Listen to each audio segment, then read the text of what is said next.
Hola, ¿qué tal? Buenas tardes a todos. Bienvenidos al taller de Spark y Delta Lake en Google Colab, impartido por nuestro profesor Miguel Ángel Sotomayor. Le vemos ahí en la pantalla. A mí no me veis porque, bueno, pues hoy no me quiero reconocer el sistema a la cámara, pero soy el recuadrito de encima, me llamo Gloria y soy la encargada de marketing y comunicación aquí en DataHack. Bienvenidos todos. Los que vengáis desde el evento de ayer para ver cómo puede ser una clase de aula virtual en DataHack, recordad que la de hoy sería más para un perfil de arquitectos e ingenieros de datos. Para los que ayer comentabais que estáis más interesados en Analytics y Data Science y partís de cero en tecnología, os podemos facilitar otros talleres que hemos realizado recientemente, como los de iniciación a Python o R. Os dejaré en un momentín los enlaces en el chat. Digo esto para que los que llegan desde la sesión de ayer y tienen un perfil menos técnico actualmente, que no os asustéis con el taller de hoy, pero que aún así estáis bienvenidos a quedaros, por supuesto, y ver cómo se imparten las clases presenciales en aula virtual. No es exactamente lo mismo porque que nuestros máster, porque este taller no es para un grupo reducido de alumnos interaccionando con el profesor como son nuestros máster, pero os podéis hacer una idea. Una vez introducido, comenzamos ya, si te parece, Miguel Ángel, con el taller. Yo te doy paso ya, te doy el control de la sesión. Muy bien. ¿Me escuchas, no? Perfectamente. Muy bien. Voy a compartir pantalla.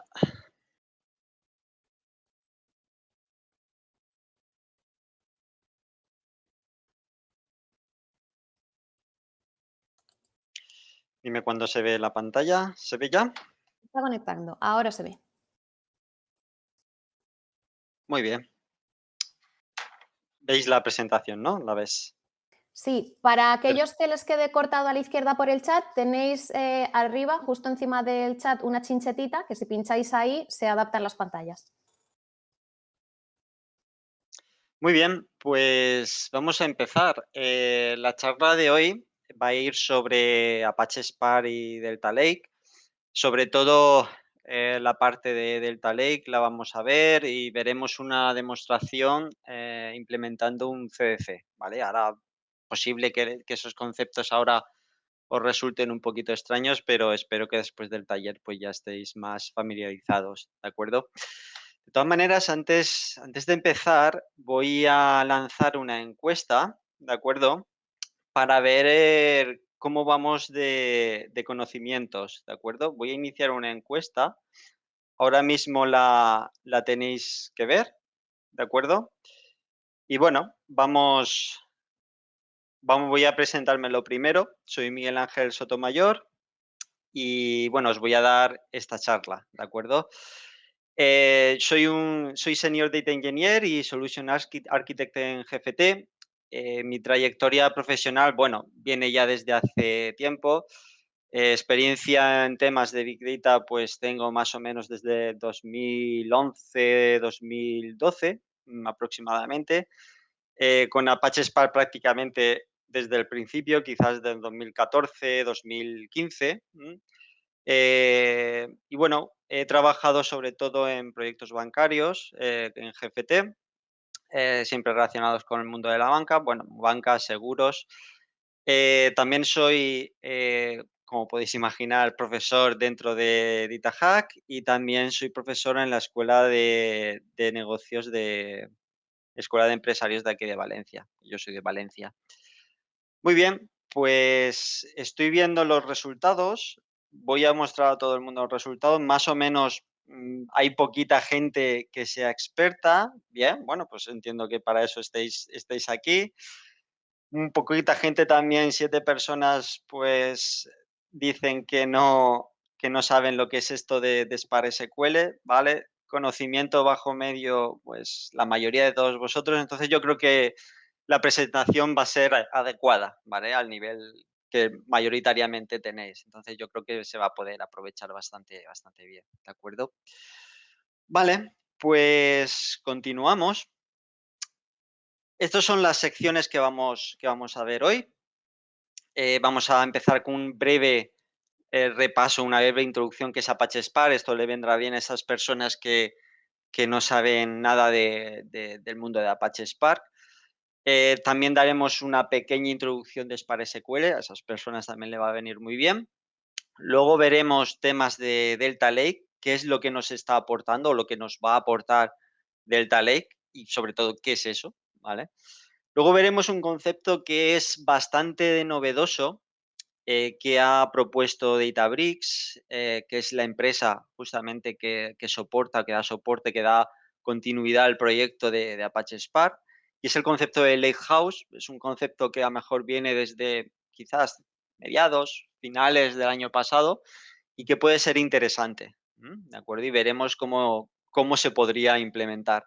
Y por último, vamos a hacer una demo en la que al final pues vamos a ver todo esto integrado de Apache Spark y Delta Lake en un ejemplo que yo considero que es bastante real y que a día de hoy las empresas están solicitando mucho, ¿vale? Que es el hecho de hacer una sincronización entre una base de datos, podríamos decir, legacy, estilo pues, Oracle, Postgres, incluso un mainframe, esa sincronización con un data lake, ¿de acuerdo? Una sincronización en tiempo real, ¿de acuerdo? En streaming. Con lo cual yo creo que puede ser bastante interesante, ¿de acuerdo? Entonces, os animo a que os quedéis hasta el final porque ahí es donde vamos a verlo, ¿de acuerdo? Vamos a hacer, como hemos dicho, primero un pequeño repaso de todos estos conceptos para que no os pille de nuevas, ¿vale? Muy bien, esto de Apache Spark, para lo que no os conozcáis, es un clúster, es un framework de computación distribuida, ¿de acuerdo? Vosotros cuando programáis en una aplicación tradicional, como puede ser una aplicación Java, una aplicación Python, al final ese código se ejecuta en una máquina y vuestro código pues va a ir tan rápido como obviamente lo bien que lo habéis diseñado, lo bien que lo hayáis programado, pero al final va a tener una limitación que es la propia máquina, ¿de acuerdo? Entonces, lo que se consigue con estos tipos de framework, obviamente Apache Spark no es el único, hay muchísimos. Lo que se consigue con estos frameworks es distribuir la carga y distribuir sobre todo el procesamiento de los datos en un clúster. Otra de las ventajas que nos aporta Apache Spark es que es un framework en el que se puede programar en distintos lenguajes, ¿de acuerdo? Nosotros hoy la demostración la vamos a hacer en Python, ¿de acuerdo? Pero igualmente se pueden escribir en Scala, en Java y en R, ¿de acuerdo? Sí que decir que los lenguajes más utilizados dentro del mundo de Apache Spark, pues posiblemente sean Scala, pues que Apache Spark está hecho en Scala, y Python. Digamos que estos dos son los reyes, ¿vale? Del mundo de Apache Spark. Como he dicho, nosotros hoy la demostración la vamos a hacer con Python, ¿de acuerdo? Otra de las características que tiene es que nos permite, digamos, de una manera bastante sencilla, entre comillas, sencilla, porque como obviamente, como todos los frameworks, pues tienen sus particularidades, ¿no? Pero podemos decir que de una manera bastante sencilla podemos hacer una serie de transformaciones, una serie de análisis sobre nuestros datos usando este framework. Y claro, lo bueno es que todas estas transformaciones, todas estas, digamos, consultas o operaciones las hacemos en un entorno distribuido. Y ahí es donde está la gracia de Apache Spark, ¿vale? Que lo hacemos de manera distribuida. El No lo he comentado, pero la demo la vamos a hacer en Google Colab. Sí que es cierto de que aquí, obviamente, el Google Colab, pues, lo que nos deja Google ahí es una máquina solo, entonces, pues, al final no podemos, eh digamos, ejecutarlo en un entorno distribuido, como nos gustaría, pero bueno, nos da una aproximación bastante fidedigna de lo que puede ser el comportamiento de nuestra aplicación, ¿de acuerdo? Aunque obviamente esto en un paso a producción de la aplicación, pues habría que desplegarlo en un clúster con varios nodos. ¿Cuántos nodos? Pues ya dependerá del alcance de tu aplicación y de varios requisitos que tenga la aplicación que quieras hacer, ¿de acuerdo? Otro beneficio que nos aporta Apache Spark es la integración con otros framework o con otras herramientas, ¿de acuerdo? Del mundo de Big Data. Pues podemos tener, quizás que os suenen muchas de estas, por ejemplo, Elastic, Kafka, Redis, por ejemplo, Hadoop, HDFS en sí mismo.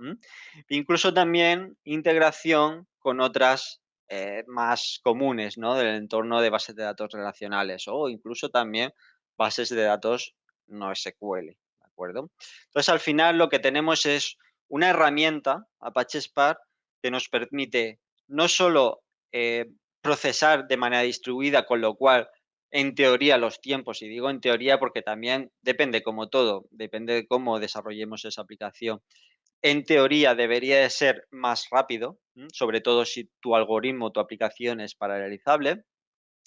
No solo te permite eso, sino que además te permite la integración, tanto la lectura como la escritura de datos, de distintas tools o distintos frameworks, ¿no? Entonces, al fin y al cabo, lo que tenemos aquí una herramienta muy potente. Eh, para quien esté ligado al mundo del dato, el que esté ligado al mundo del dato y que encima esté ligado al mundo de Big Data, si en su trayectoria profesional, no ha utilizado o no ha estado en algún proyecto que se haya utilizado Apache Spark, es muy raro, ¿de acuerdo? Hoy en día, y sobre todo desde hace unos años hasta ahora, pues sí que es cierto de que ahora hay más competencia. Apache Spark siempre ha estado muy presente en proyectos de Big Data, ¿de acuerdo?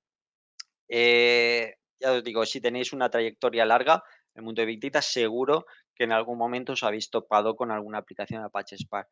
Es por eso por el cual pues, se hace, está integrado dentro de los másters que tiene DataHack y obviamente es una herramienta muy potente que te da un beneficio de cara al mundo laboral bastante importante, ¿de acuerdo?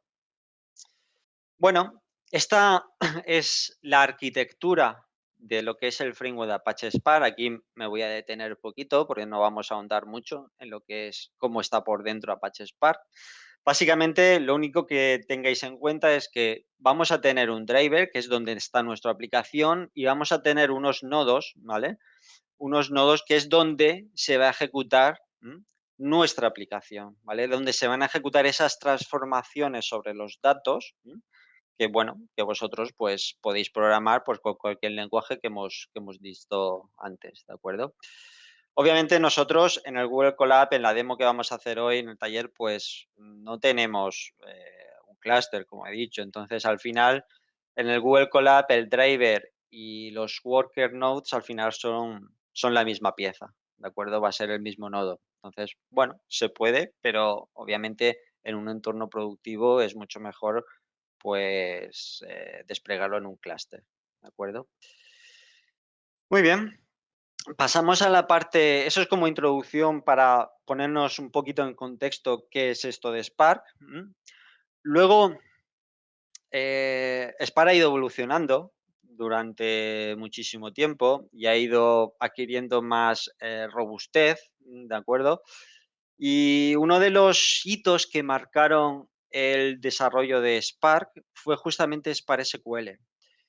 Quien venga ya de una trayectoria larga con Spark o quien se haya enfrentado a alguna aplicación o haya tenido que desarrollar algo en Spark hace unos años antes de Spark SQL, estoy hablando ya de hace muchos años, pues sabrá lo que estoy diciendo, ¿no? Spark SQL al final te da una capacidad, digamos, dentro de Spark que lo hizo realmente famoso. O sea, dio como un paso adelante en usabilidad del framework, ¿de acuerdo? Una de las características principales que nos añade Spark SQL, que puede confundir el nombre de SQL, o sea, Spark SQL no es solo escribir sentencias, SQL es mucho más, ahora lo veremos, pero al final Spark SQL lo que nos da es que antes de Spark SQL lo que manejábamos era datos que no tenían ningún tipo de esquema, ¿de acuerdo? Y ahora con Spark SQL vamos a poder manejar datos con un esquema intrínseco, ¿vale? Las estructuras de datos que hay dentro de Spark SQL, al final, como he dicho, tienen esquema, pero se pueden asemejar mucho. Si ahora mismo no lo estáis ubicando, podríais asemejarlo mucho a una tabla de SQL. ¿De acuerdo? Una tabla de SQL, tú al final tienes rows, tienes columnas y tienes un esquema asociado, ¿vale? Pues tienes columnas con un nombre específico, con un tipo de dato específico. Entonces, si tuviésemos que asemejar algo Spark SQL, a la estructura de datos presente en Spark SQL sería una tabla, ¿vale? Del mundo relacional que todo el mundo o la mayoría de gente seguro que conoce, ¿de acuerdo? Como veis aquí en este diagrama, al final Spark SQL se escribe o se, digamos, es una abstracción que nos hacen de lo que es el Spark Core, ¿vale? Y que nos añade bastantes funcionalidades. No solo funcionalidades a nivel de que haga más el framework más usable, a nivel de nuevas instrucciones, de más facilidad de uso, etcétera, etcétera. Nos añade también muchos hitos a nivel de performance. Spark SQL lo que nos va a introducir es también un optimizador de código que al final lo que va a hacer es todas esas transformaciones sobre los datos que nosotros le estamos diciendo que haga, la va a intentar optimizar. Y os puedo decir que lo hace bastante, bastante bien, ¿de acuerdo? Fue tal, como hemos dicho antes, fue tal el boom, ¿vale? El éxito que tuvo Spark SQL, que diversas librerías que estaban construidas alrededor de lo que es el mundo de Spark, como por ejemplo podía ser la librería de Machine Learning, de MLLeaf o incluso la librería de Streaming, las consecuentes o las sucesivas versiones que sacaron de estas librerías, al final la terminaron implementando no sobre el core de Apache Spark, sino sobre Spark SQL directamente. Estoy hablando, por ejemplo, de Structure Streaming, que es la librería, digamos, en la evolución de Spark Streaming. Incluso, y aquí no están puestas, pero las librerías tales como, por ejemplo, las de Machine Learning, ahora ya está construida sobre Spark SQL. ¿De acuerdo? Con lo cual, ahora, como hemos dicho, la mayoría de estos frameworks, de estas librerías, se construyen sobre Spark SQL. No conozco ahora mismo ninguna librería que haya salido para Spark que esté construida ahora mismo directamente con el core, ¿vale? Porque era un trabajo más arduo el desarrollar directamente con el core. Lo que nos ofrece Spark SQL, aparte de todo esto del esquema y demás, es un nivel de abstracción, ¿vale? Con lo cual nos hizo muchísimo más fácil este desarrollo, ¿de acuerdo? Pero también no solo nos podemos decir que Spark SQL sea SQL, no es así, ¿de acuerdo? Spark SQL tiene su trocito en el que podemos escribir consultas o sentencias SQL para manipular nuestros datos, pero también lo que nos va a ofrecer es una interfaz, un API, ¿de acuerdo? En el que poder programar esas transformaciones de manera, digamos, programática, no con sentencias SQL, ¿de acuerdo? De hecho, aunque se llame Spark SQL, si vais a bibliografías, si vais a foros, si incluso si veis aplicaciones que estén hechas, la mayoría usan muy poquito el concepto de SQL, de sentencias SQL, o usan lo mínimo posible. La mayoría de ellas están directamente implementadas usando el API de DataFrames, ¿de acuerdo?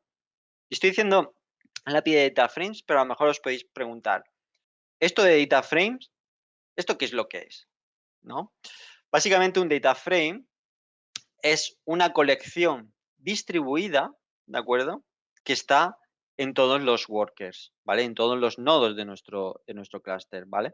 Es como si tuviésemos una colección, por ejemplo, de Java o un array de Python, lo dividiésemos en trocitos y esos trocitos los dispersáramos por todo el clúster. Pues al final eso es un data frame. Quien esté muy familiarizado con Python y con la librería de pandas, eh, verá o sabrá que en pandas también hay una estructura de datos que se llama data frames, ¿vale? Pues exactamente igual, pero hay que tener claro una diferencia. Mientras que los data frames de pandas solo su ámbito es solo un servidor, una única máquina, los data frames de Spark son estructuras distribuidas, ¿vale? Entonces, podemos decir que es prácticamente igual, salvo esa importante característica, ¿de acuerdo? Estamos en un entorno distribuido, con lo cual aquí las colecciones, todas nuestras estructuras de datos al final van a estar distribuidas, ¿de acuerdo? Y eso es un tema muy importante. Al final, como hemos dicho, este data frame es una colección distribuida. Pues imaginar, por ejemplo, en este diagrama que tenemos pues, una tabla, ¿vale? Con un identificador y, bueno, con dos columnas, una es el identificador y otra es, pues, bueno, una cantidad en dólares, ¿de acuerdo? Si al final esto lo tenemos en un data frame de Spark, la clave aquí es que los datos estarán distribuidos en nuestros nodos, ¿de acuerdo? Con lo cual, aquí es donde está la gracia. ¿Por qué? Porque si yo quiero aplicar una función, imaginaos que yo quiero agrupar por ID, bueno, en este caso a lo mejor no tiene mucho sentido, o incluso yo quiero filtrar, por ejemplo, de esta tabla por los valores de la columna de cantidad que sea mayor que $100, por ejemplo. Esa operación que acabo de describir, ¿m? En este entorno distribuido se aplicaría esa transformación, que es al final un filtro, ¿de acuerdo? Se aplicaría a cada uno de los nodos por separado y en paralelo, ¿de acuerdo? Entonces, ese filtro se aplicaría aquí, se aplicaría aquí o se aplicaría aquí, de manera distribuida y en paralelo, ¿de acuerdo? Entonces, al final, eh, ahí es donde está la gran ventaja de esto. Obviamente, eso es una ventaja, tener unas colecciones distribuidas donde poder aplicarle una serie de transformaciones, pero también lleva unos problemas, ¿de acuerdo? Todo no va a ser ventajas, ¿no? Siempre hay pegas. La pega básicamente es nuestros temidos shuffling, ¿de acuerdo? Para que no es, quien esté familiarizado, el shuffling es, al final, si yo tengo un entorno distribuido, donde tengo los datos separados, al final voy a tener que mover los datos de unos nodos a otros. Imaginad que, por ejemplo, queréis, no sé, tenemos una tabla de personas que tienen nombre, apellidos y edad, ¿de acuerdo? Y tú quieres agregar o tú quieres calcular la media de edad para todos los que se llamen Pepe y para todos los que se llamen Cristina, ¿vale? Tú agregas por nombre y calculas la media de edad. Al final, esto no es magia, no es magia. Entonces, para poder calcular la media sobre un individuo, sobre un nombre, te tienes que llevar todos los datos que correspondan a ese nombre a un solo nodo. ¿Mm? Porque tú no puedes calcular la media si tienes la mitad de Pepes en un nodo y la otra mitad de Pepes en otro nodo. Es imposible, ¿de acuerdo? Puedes incluso hacer sumatorios parciales y demás, pero al final tiene que confluir todo en un mismo nodo. Con lo cual, si yo me tengo que llevar todos los Pepes a un nodo, todas las Cristinas a otro nodo y todas las Marías a otro nodo, estoy moviendo datos por red. Pues si tengo un clúster con muchos nodos, estoy moviendo los datos por red. Y me da igual que me podáis argumentar, por ejemplo, sí, pero a lo mejor yo puedo tener una conexión de fibra óptica, da igual. Al final, eso siempre va a ser muchísimo más lento, que procesarlo todo en memoria, ¿de acuerdo? Entonces, ese, digamos, intercambio de datos por la red para hacer ese tipo de operaciones es lo que se conoce como shuffling, y es, digamos, lo que todo el mundo quiere evitar, para su aplicación, ¿vale? Porque es el proceso más lento, el de shuffling. Yo puedo tener algoritmos súper complejos, pero al final, si un algoritmo es perfectamente paralelizable, cuanto más nodos metas, vais más rápido. Pero cuando nos enfrentamos a operaciones que indican o que impliquen un shuffling, ahí es cuando vamos a empezar a tener problemas por ese trasiego de datos por red. ¿De acuerdo? Entonces, bueno, es un concepto un poquito más que cabría mejor estudiarlo un poquito más en detalle, pero bueno, y hay maneras también dentro de Apache Spark, nos ofrece herramientas para intentar minimizar el impacto que pueda tener un shuffling dentro de nuestra aplicación. Con lo cual, bueno, pues es algo que muchas veces hay que vivir con ello, pero que hay técnicas dentro de Spark para intentar, por ejemplo, por lo menos minimizar ese impacto negativo que tiene sobre nuestra aplicación y al final sobre el rendimiento que tiene la aplicación, ¿de acuerdo? Miguel Ángel, perdóname. Sí, Tienes una pregunta en el apartado de preguntas. voy. Aquí pregunta, ¿no? ¿El Data Frame API pertenece al core de Spark? No. El que pertenece al core de Spark no lo hemos nombrado aquí porque ya es muy antiguo y prácticamente no se usa. Sí que es cierto que en el máster sí que le damos una vuelta. Bueno, es el API de RDDs, el RDD API. Ese sí pertenece al core de Spark. Sin embargo, el DataFrame API pertenece a la parte de Spark SQL. ¿De acuerdo? Entonces, Tú, por ejemplo, cuando estás programando, imaginad que estáis programando con un IDE favorito, no sé, el Eclipse o el IntelliJ, y queréis hacer una aplicación de Spark, para poder usar la parte de data frames es necesario incluir la librería de Spark SQL, ¿de acuerdo? Si no, no podéis. Con lo cual, data frames se usa en Spark SQL y en el Spark Core tenemos el API de RDDs, ¿de acuerdo? Por aquí también me preguntan, ya que estoy justamente con la ventana abierta, aprovecho, ¿en qué casos usar PySpark o Scala? Bueno, esa es la pregunta del millón, ¿de acuerdo? Bueno, en todos los proyectos en los que he estado, por lo menos en los que he estado y no haya venido impuesto por el cliente, siempre se ha planteado el hecho de PySpark o Scala. A ver, a día de hoy, eh, las diferencias de rendimiento en cuanto a programar en PySpark y en programar en Spark con Scala son mínimas. Sí que hay diferencias de rendimiento en cosas puntuales. Por ejemplo, las UDFs, cuando tú haces una función ad hoc para Spark, programarla en Scala siempre va a ir más rápido que programarla en Python, en PySpark, ¿de acuerdo? Pero son diferencias muy puntuales y yo me atrevería a decir que incluso salvables, ¿de acuerdo? Yo creo que impacta mucho más cuando tú te planteas si PySpark o Scala, eh, en otros factores. Por ejemplo, estoy en una empresa, tengo un equipo de desarrolladores. ¿Qué saben mis desarrolladores? ¿Saben Python o saben Scala o Java? ¿Vale? Entonces, ¿cuánto me va a costar a mí como empresa es encontrar gente que sepa Python o que sepa Scala? Entonces, todas esas preguntas yo creo que, en mi opinión, ¿vale? Porque esto ya es una opinión mía, prevalecen en función de qué performance voy a obtener con PySpark o con Scala, ¿de acuerdo?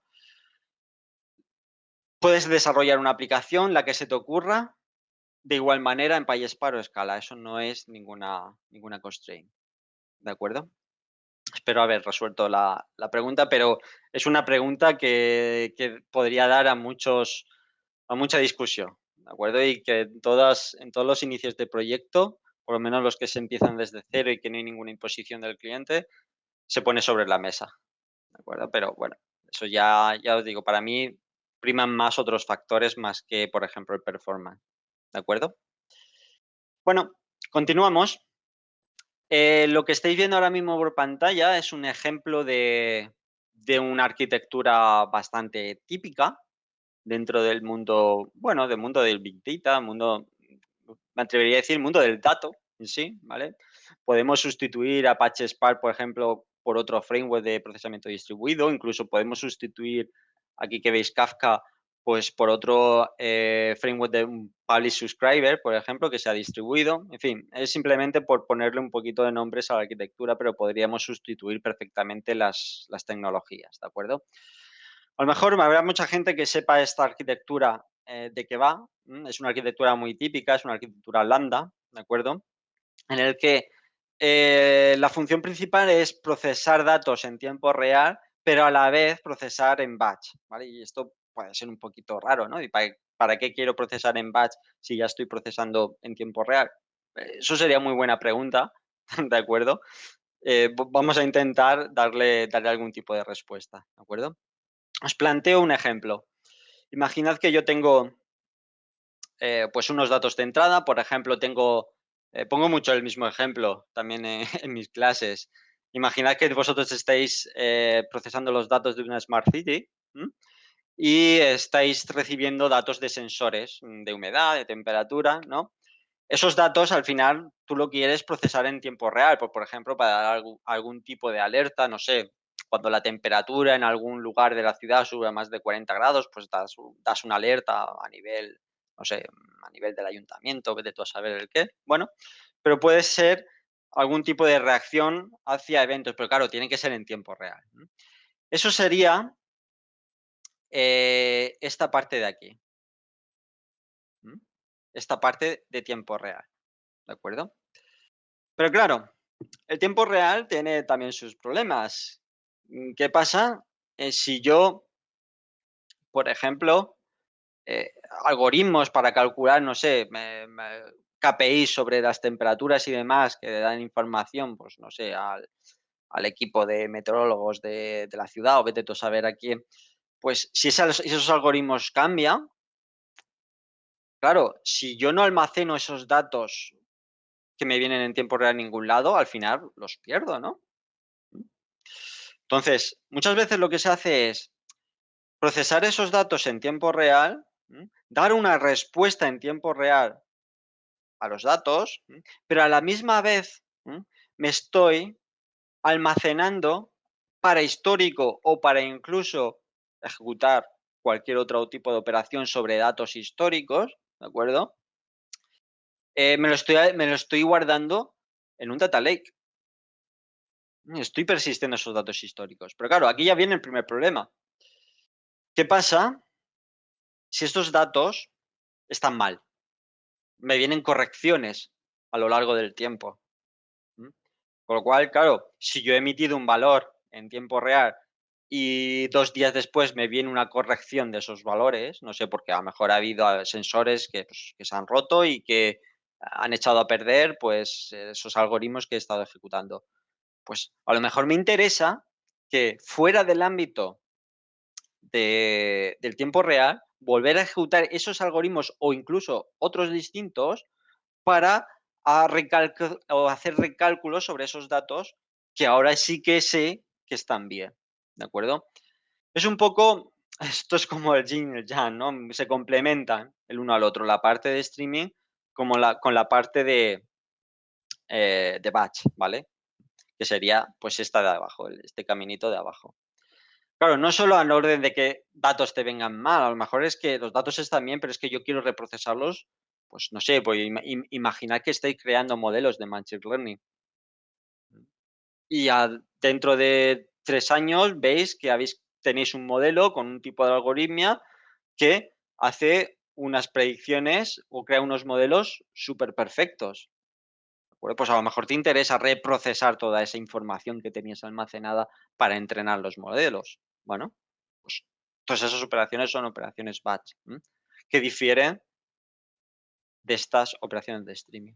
Pero al final necesitas como una reconciliación de los datos. Necesitas esa validación de los datos, ¿de acuerdo? Entonces, es una, es una arquitectura que se usa relativamente, bastante, ¿de acuerdo? Pero que tiene sus problemas. Mm, ¿Por qué? Uno de los primeros problemas que a mí se me pasan por la cabeza es el hecho de reprocesamiento. Procesamiento o hacer actualizaciones en los datos. Quien conozca un poco el mundo del Big Data, los updates son auténticos quebraderos de cabeza dentro de Big Data, ¿de acuerdo? Entonces, son problemas.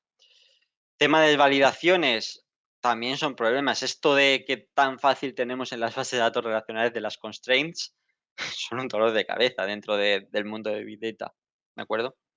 Incluso podríamos estar hablando de más problemas, ¿de acuerdo? Que tiene este tipo de arquitectura. Aquí veo otra pregunta. Me dicen, si usamos como ingestor de datos Kafka, ¿no sería mejor procesar esos datos con Kafka Stream? Depende, depende. ¿De qué va a depender? Por ejemplo, de cómo sea tu aplicación, qué es lo que quieres conseguir.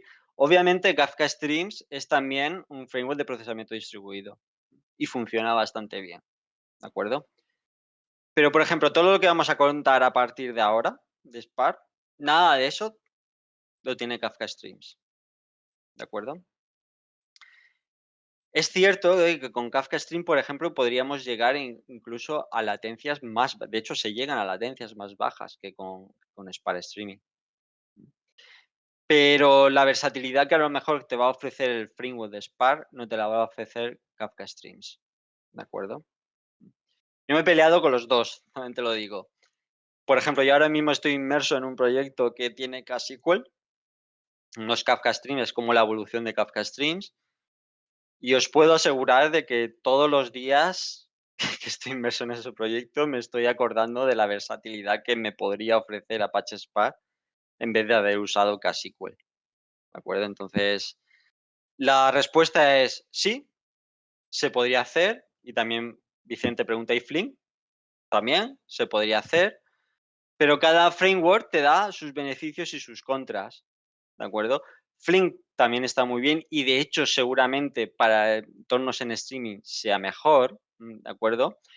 Pero te digo lo mismo que con Kafka Stream. Por ejemplo, lo que vamos a ver ahora no está ni en Flink ni en Kafka Streams, ¿de acuerdo? Y no sé si tienen pensamiento de implementar algo parecido, ¿de acuerdo? Vale, nos vamos al mundo del Delta Lake. Aquí voy a lanzar otra encuesta para ver cómo conocéis Delta Lake. En teoría ya tenéis que tener la encuesta lista.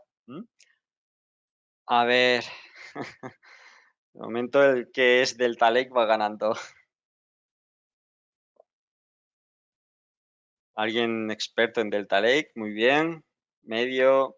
Aquí ya es menos conocido, es cierto. Spark es muy conocido, pero Delta Lake quizás es más bien desconocido.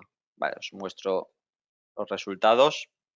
Vale, de acuerdo, perfecto. Pues entonces, digo igual que antes, creo que estáis en el foro adecuado. Muy bien, vamos a dar una ligera introducción a qué es esto de Delta Lake. Al fin y al cabo, es también un proyecto open source. Es un proyecto open source que ha sido, digamos, liderado por la empresa de Databricks, ¿de acuerdo? La empresa de Databricks es la misma empresa que también lidera el proyecto de Apache Spark. Sí que es cierto que aquí Databricks, como sabéis, tiene una plataforma de pago que está integrada en múltiples cloud. De hecho, ya en los tres, podríamos decir que está integrada en los tres, tanto Google, Amazon como Azure, los tres más famosos. Eh, es un proyecto que tú puedes usar fuera de Databricks, de los entornos privativos o de pago de Databricks, pero también es cierto, y eso también lo tengo que decir, de que si usas, digamos, el entorno de pago de Databricks, te da como una serie de esteroides sobre Delta Lake que no te lo da el open source, ¿de acuerdo? Sobre todo a nivel de seguridad y de performance. Sobre todo a nivel de performance, diría yo, ¿de acuerdo? Pero bueno, eso tendría que decirlo, ¿de acuerdo? Pero bueno, ¿qué es esto de Data Lake? Del Delta Lake. Al final es una capa de almacenamiento, ¿de acuerdo? Que lo que nos va a proporcionar de cara o lo que le va a añadir a Apache Spark es el concepto de transacciones, ¿de acuerdo?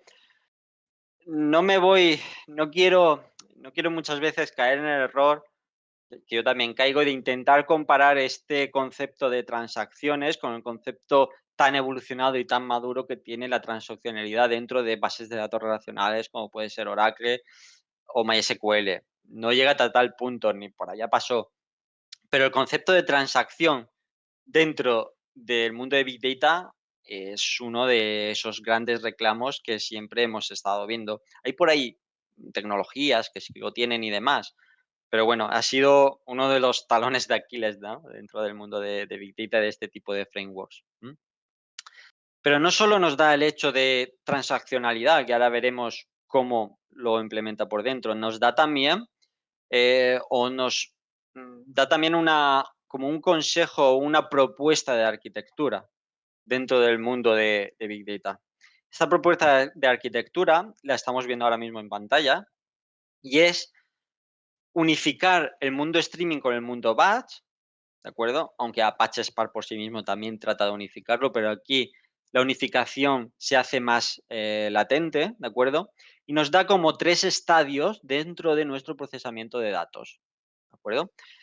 Nos da este primer estadio que sería la capa bronce, por así decirlo, como ellos la llaman, que serían nuestros datos en crudo.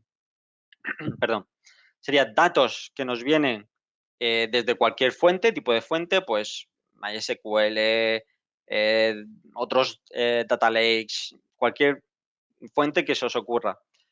Y almacenar esos datos en crudo, tal cual viene. Luego ellos llaman a la capa Silver como un refinamiento extra. Es decir, por ejemplo, aquí en la capa Silver, si yo tengo personas y departamentos, pues aquí en la capa Silver me crearía una estructura que sería la unión de esas personas con esos departamentos para crear por una estructura más unificada, ¿vale? Que hago el típico los típicos cruces, ¿vale? Para unir nuestras tablas de hechos con nuestras tablas de dimensiones, ¿de acuerdo? Pues eso sería la capa Silver. Y luego, claro, hay una capa extra que es la de Gold, que es al final la capa en donde nosotros vamos a preparar los datos para que sean consultados. Por ejemplo, en el ejemplo que os he puesto antes, yo tengo, por ejemplo, una tabla de personas y quiero agrupar por nombre de persona para saber la media edad de los Pepes, de las Cristinas y de las Marías, ¿de acuerdo? Pues esa agrupación la haría en esa capa Gold. ¿Para qué? Para que esos datos ya estén agrupados, listos para ser consultados, pues por cualquier herramienta de BI, Tableau, ClipView o cualquiera que se os ocurra, ¿de acuerdo?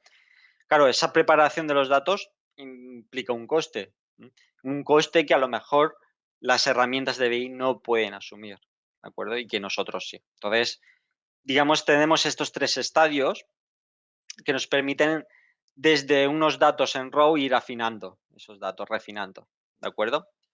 Entonces, al final, lo que queremos hacer es pasar de esta arquitectura que parece bastante compleja, de hecho lo es bastante compleja, pasar a este tipo de arquitecturas, ¿vale? Que sean más sencillas, ¿de acuerdo? Estoy viendo más preguntas, ¿de acuerdo? Pero si os parece, lo dejamos para el final. Vamos a intentar terminar y luego intentamos reunificar todas las preguntas, ¿de acuerdo? Si no nos vamos a ir de tiempo. Muchas gracias. Vale, pues este sería el recorrido lógico que podríamos hacer de nuestra arquitectura. Pero claro, todas estas cosas que hemos estado diciendo de reprocesamientos, de updates, de validaciones y demás, claro, esto con la foto que me has enseñado, Miguel Ángel, esto del bronce, silver y gold, así a bote pronto, pues no parece que se vaya a solucionar, ¿no? Bueno, pues lo que nos da Delta Lake es una serie de funcionalidades que nos hacen que todos esos problemas, o la mayoría, no todos, obviamente, la mayoría de problemas que teníamos con arquitecturas del tipo Lambda, puedan, digamos, solventarse. Si no todas, por lo menos la mayoría de ellas. ¿De acuerdo? Al final, esas características que nos ayudan a solventar, bueno, pues son unas cuantas que no tiene Apache Spark, pero que si le metemos Apache Spark con Delta Lake vamos a tener, ¿de acuerdo? Una de ellas, como lo hemos dicho antes, es la transaccionalidad. Cuando tú creas, por ejemplo, una tabla Delta dentro de Spark con Delta Lake, estás creando un log de transacciones asociado a esa tabla, ¿de acuerdo? Un log de transacciones donde si tú añades ficheros, eliminas ficheros, actualizas datos, se van a ver reflejados en todas esas transacciones. De hecho, por cada transacción que tú hagas, se va a crear un fichero internamente JSON donde va a recoger todas esas transacciones. Al fin y al cabo, es como un log de transacciones. De hecho, lo es, ¿vale? Y para eso está hecho, ¿de acuerdo? Claro, el hacer este log de transacciones también te da pie a hacer otras muchas cosas, como por ejemplo, si yo tengo un log de transacciones y estoy en este punto, que es el punto último, por ejemplo, he hecho 100 insert y después he hecho 5 updates, ¿podría volver al punto inicial? La respuesta es que con Delta Lake sí. Con Delta Lake, este log de transacciones te da mucho juego, ¿de acuerdo? Uno de ellos es el time travel, ¿eh? En el que tú tienes una tabla de Delta Lake, tú haces operaciones sobre la tabla y en cualquier momento puedes volver a estados anteriores de la tabla con una eficiencia prácticamente en tiempo real. Es decir, puedes decir, dame la versión cero de esta tabla o dame la versión de esta tabla con los datos que había en el momento, no sé, el 15 de enero de 2015, por ejemplo. Se puede hacer, ¿de acuerdo? También han intentado unificar más el entorno batch y streaming, ¿de acuerdo? De hecho, tú puedes coger una tabla delta y ponerla como streaming, es decir, hacer un streaming de una tabla almacenada, ¿de acuerdo? La integración es muy buena. También tenemos herramientas para el esquema evolution, es decir, imaginad que vosotros tenéis esta ETL montada, ¿vale? Con la capa bronce, silver y gold, y de pronto os añaden columnas o cambian tipos de columnas. ¿eh? Todo eso suelen ser desastres en las aplicaciones de Big Data. Pues Delta Lake tiene herramientas para, digamos, permitir esa evolución del esquema, ¿de acuerdo? Incluso mergear esquemas de distintas fuentes, de manera semi o automática, ¿de acuerdo? Bueno, también nos da soporte a hacer operaciones updates y deletes. Tú antes con Spark SQL, antes de Delta Lake, tú no podías hacer un update. No se podía, ¿de acuerdo? Si tú querías hacer un update, te tenías que cogerte y hacer un select con un insert override, ¿de acuerdo? Ahora aquí tenemos la operación propiamente dicha de update. Y como hemos dicho, podemos volver al estado anterior cada vez que queramos, ¿de acuerdo? Muy bien, pasamos al último concepto antes de iniciar el taller o ver la demostración, que es el concepto de Lighthouse, que como os hemos dicho, o como hemos dicho antes, es un concepto, digamos, relativamente novedoso, ¿de acuerdo? Concepto es sencillo, ¿de acuerdo? Luego implementarlo, pues quizás no sea tanto, ¿de acuerdo? Al final, y de nuevo, quien esté muy ligado al entorno del mundo de data sabrá perfectamente lo que estoy hablando. Está por un lado el mundo de los data lakes, ¿de acuerdo? Y el mundo de los data warehouse. ¿M? El concepto de data lake no es más que el concepto de el cajón desastre, ¿no? Donde meto cualquier tipo de datos en JSON, CSVs, en Parquet, cualquier tipo de formato, con cualquier tipo de esquema, ¿vale? Es nuestro cajón desastre en donde queremos meter todos los datos de nuestra organización. Y luego tenemos los data warehouse, que son estructuras, con los data marts, ¿vale? Son estructuras más elaboradas, ¿no? Donde al final yo lo que tengo son los datos preparados, para ser consultados. ¿Qué pasa? Que normalmente esas estructuras, primero, son más caras. Almacenamientos en Data Warehouse suelen ser más caros que en Data Lakes, ¿vale? Son más caras y encima son más rígidas. ¿De acuerdo? Por ejemplo, imaginaos que os construís un modelo en estrella para hacer un cubo lab.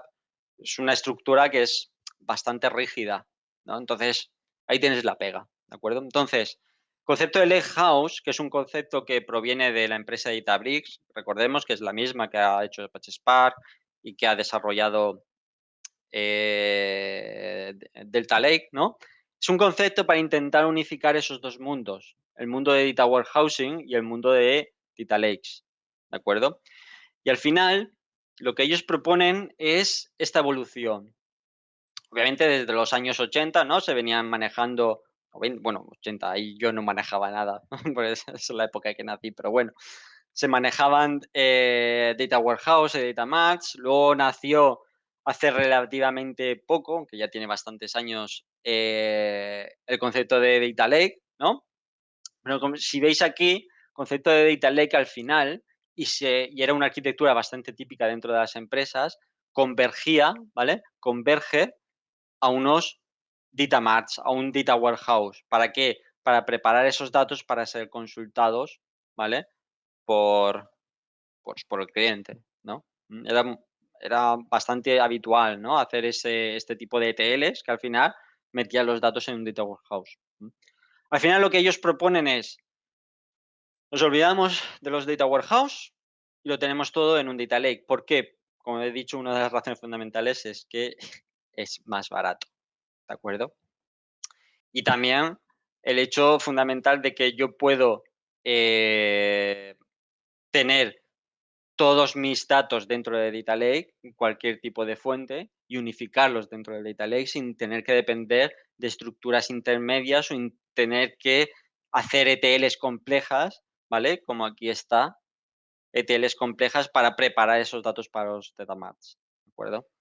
Entonces, es un concepto que ellos que ellos tienen, ¿vale? Que han propuesto, la verdad que es bastante interesante y al final el Lakehouse no es más que con un data lake donde le meten, digamos, ese esquema que es bastante flexible a la hora, pues, de hacer, por ejemplo, esquema evolutions, de hacer updates, de hacer deletes. Al final, si os fijáis, es el mundo de los data lakes, ¿vale? Con los esteroides de Delta Lakes que hemos explicado antes, ¿de acuerdo? Es más o menos eso, ¿de acuerdo?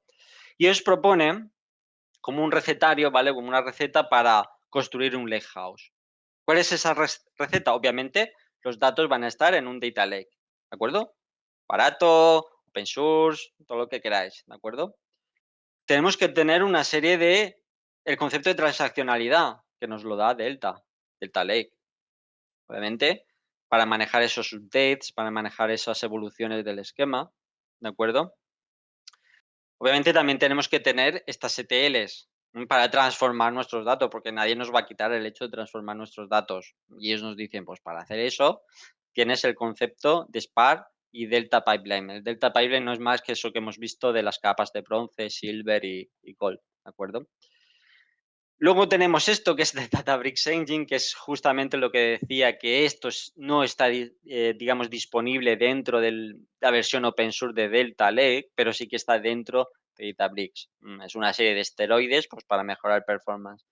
Y esos justamente proponían algo como este último punto que realmente todavía no tiene. De hecho, no lo tienen en producción, que es digamos, un visualizador de datos. Si al final lo que me quiero quitar de en medio es ese data warehouse para mostrar datos, por ejemplo, en un report, pues necesitaré esta parte de analítica de datos, ¿de acuerdo? Ellos tienen un producto que es Databricks SQL Analytics, pero como digo, todavía no lo tienen listo, ¿de acuerdo? Creo que va a salir el mes que viene.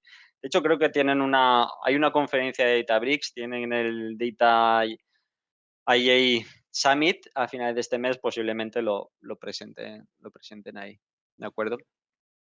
Muy bien, demo. Os voy a compartir por el chat, ¿de acuerdo? Esta URL para que no la estéis copiando. Y es donde vosotros perfectamente os podéis descargar la demo que voy a hacer yo ahora, ¿de acuerdo? No es una demo sencilla, ¿vale? Voy a requerir de vuestra atención, pero bueno, yo creo que es una demo que se acerca mucho a un proyecto real de una empresa cualquiera que se dedique al mundo de Data y de Big Data. Entonces, yo creo que es bastante interesante. A ver si sale y no, y no tengo el efecto demo, ¿no?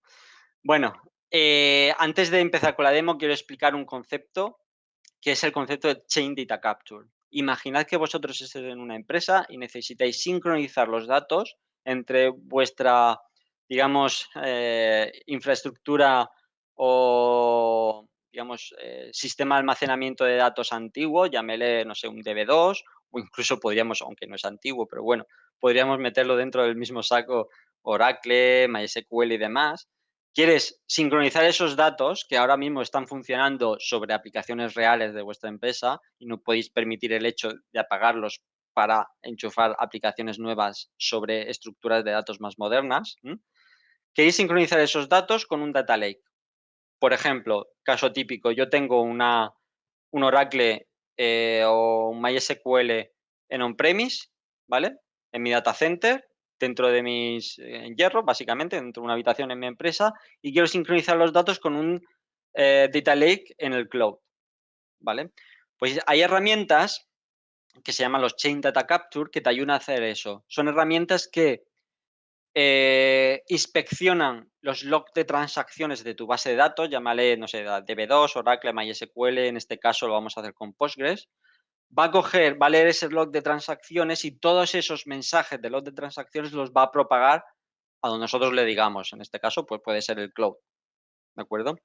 Son herramientas específicas, en concreto, por ejemplo, nosotros vamos a trabajar o vamos a hacer la demo, aunque no nos vamos a meter en fondo ahí, con Debezium.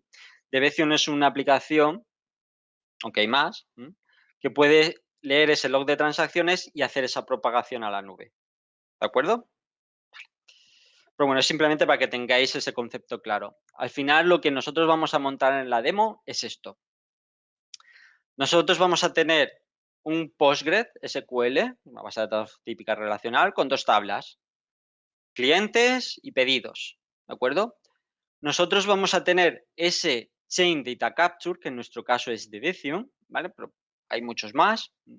Y esos cambios que se hacen en Postgres en el log de transacciones referente a estas dos tablas, las va a propagar a un sistema de publish, subscribe y distribuido como es Kafka.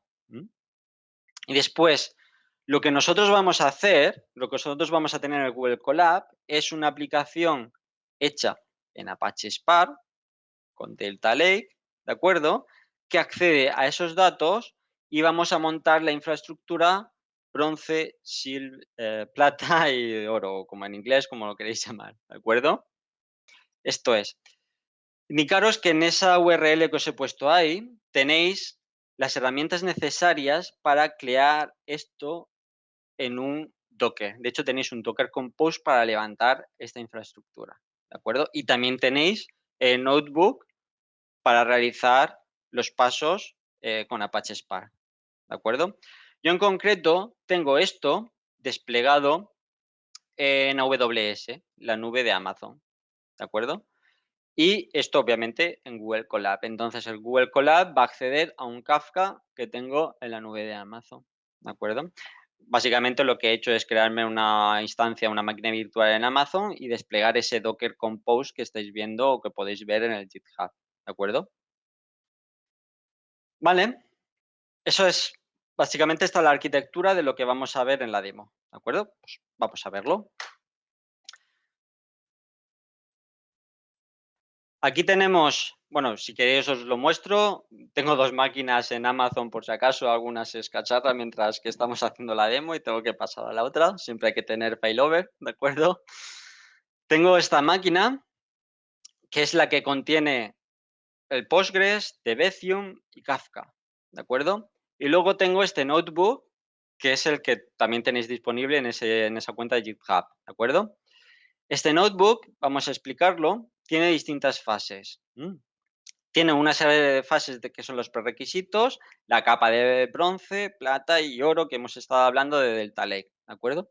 Antes de nada, permitidme que ya lo arranque porque estas tareas de prerequisitos justamente es para instalar Spark dentro de Google Colab y puede tardar algún minutito en ejecutarse. Entonces, permitidme que lo primero que haga sea ejecutar todas estas de prerequisitos, ¿de acuerdo? Esta de aquí de prerequisitos es bastante interesante porque lo que te crea es un túnel entre la máquina de Google Colab que te crea Google, ¿vale? Para que sea accesible desde el exterior. Nosotros vamos a ver la Spark UI un poquito, no mucho. Entonces, para acceder a la Spark UI que nosotros estamos desplegando, va a ser necesario este tipo de túneles, ¿vale? Para poder acceder. Y aquí tenemos una variable también muy importante que es dónde está Kafka. Si es Kafka, ¿vale? El que me va a proveer todos esos cambios que se van a hacer en la base de datos relacional, pues obviamente tengo que apuntar en mi aplicación de Apache Spark a Kafka, ¿de acuerdo?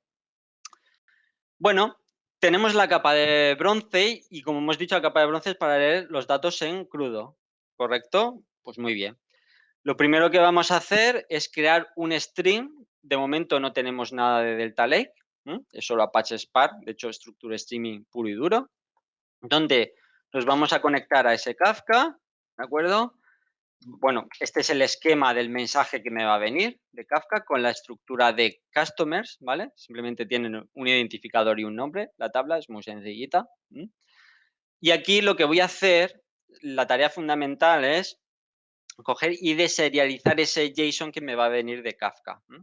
De Kafka, obviamente, si yo hago un insert a una tabla de customers, a la tabla esta de clientes, me va a venir que se ha hecho un insert con este identificador y este nombre, ¿de acuerdo? Pues ese JSON, ese mensaje en formato JSON lo tengo que desencapsular, ¿vale? Para extraer este ID y este name que me va a venir de la tabla de customers, ¿de acuerdo? Algo muy sencillo, ¿vale? Y aquí justamente, si os fijáis, en este párrafo de aquí me estoy creando una tabla Customer Bronze, ¿vale?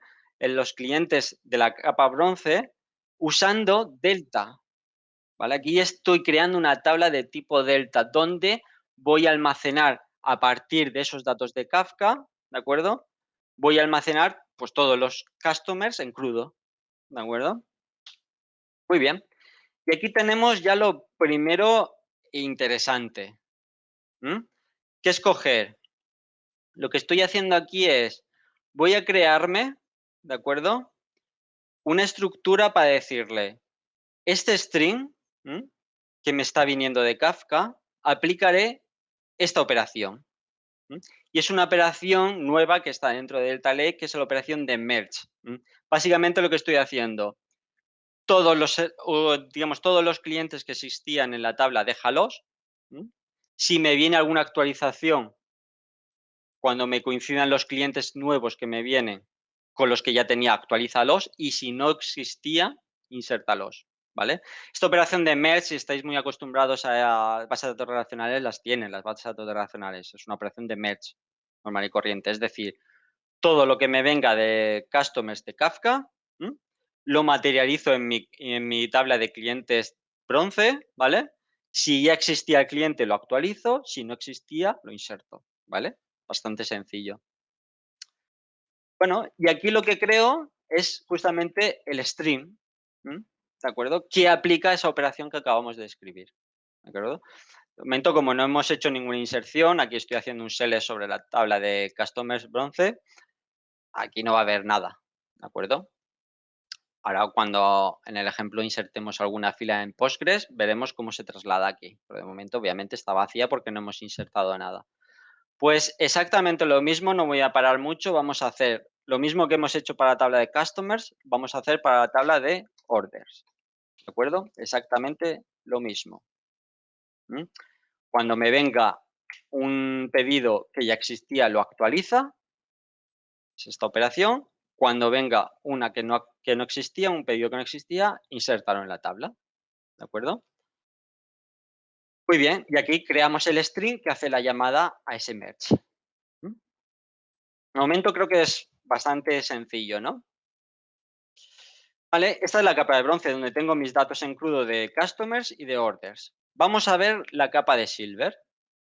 Capa de silver, lo que voy a hacer es justamente esa unión entre clientes y pedidos. Voy a cruzar esa información. Si lo veis aquí, tengo una operación de join entre las dos estructuras.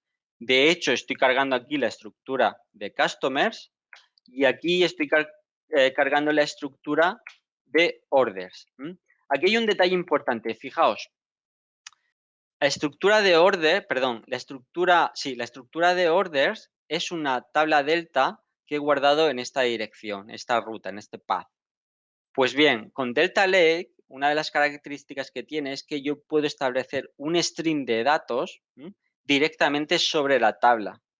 Es una tabla que aparentemente está estática, pero yo con este simplemente read string en formato delta y obviamente indicándole dónde está guardada la tabla de delta, ¿vale? Esta tabla de órdenes, puedo establecer un string. Esto es algo, no sé si os dais cuenta, pero esto es algo muy potente. Establecer un string a partir de una tabla estática. Esto es algo muy potente.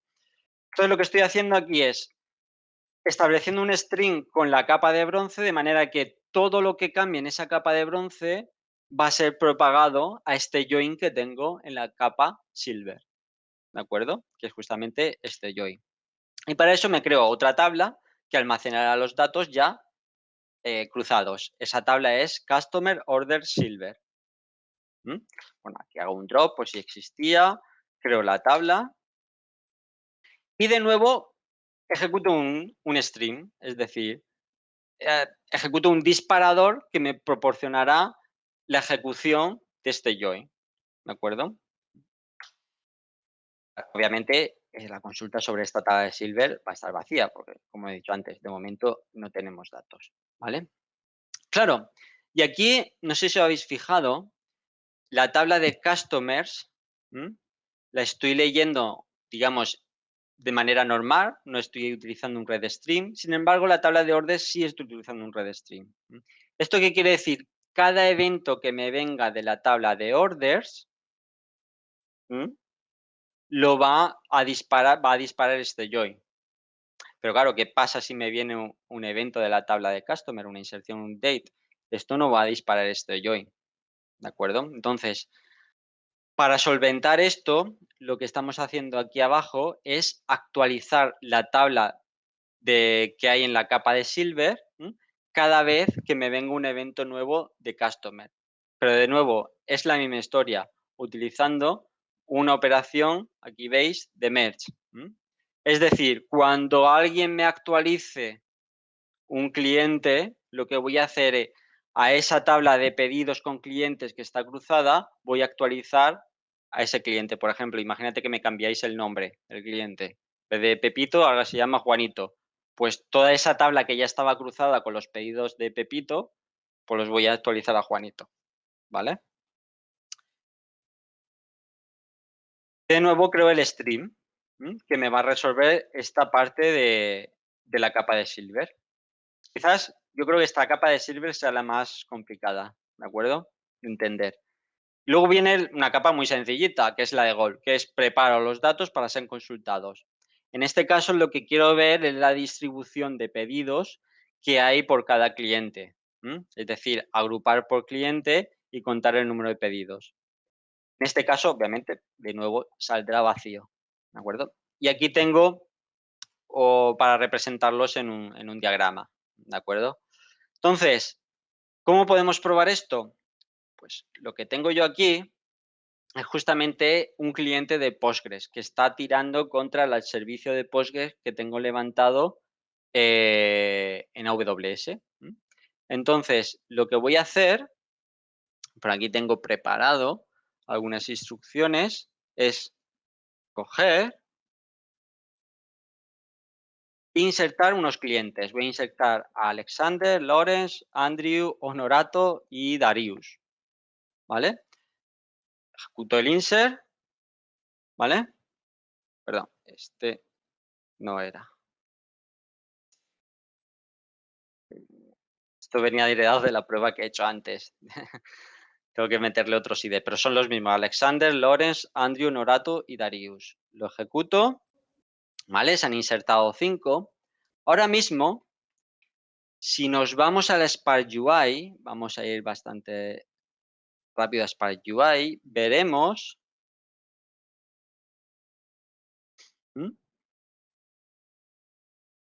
que se están ejecutando unos jobs. Son todos esos los disparadores que hemos creado para crear los streams los que se están ejecutando. Se están ejecutando los merge de la capa bronce, se estarán ejecutando los merge de la capa silver, etcétera, etcétera. En este caso, solo hemos hecho inserciones de clientes, ¿no? Entonces, al menos en la capa de bronce deberíamos de tener, cuando se termine de ejecutar, deberíamos de tener a esos clientes. Aquí están, ¿de acuerdo? Alexander, Lawrence, Honorato, Darius y Andrew. Claro, faltan pedidos, solo tenemos clientes. ¿Cómo podemos hacerlo? Pues aquí tengo preparados una inserción de 100 pedidos, ¿de acuerdo? Con pedidos que se hacen sobre ese cliente, pues es una inserción en Postgres. La idea es ver cómo eso, voy a ejecutarlo, se propaga. Vale, cogí otra vez la que no es. Miguel Ángel, mientras Sí, haces la inserción de los 100 pedidos, voy a liberar una encuesta de 3 preguntitas que nos va a ayudar muchísimo sí, a DataHack, bueno, para saber cómo nos ha conocido la gente que está asistiendo al webinar y qué otros webinars o eventos le puede interesar. Entonces, mientras tanto, voy a liberar las 3 preguntitas. Puedes seguir mientras.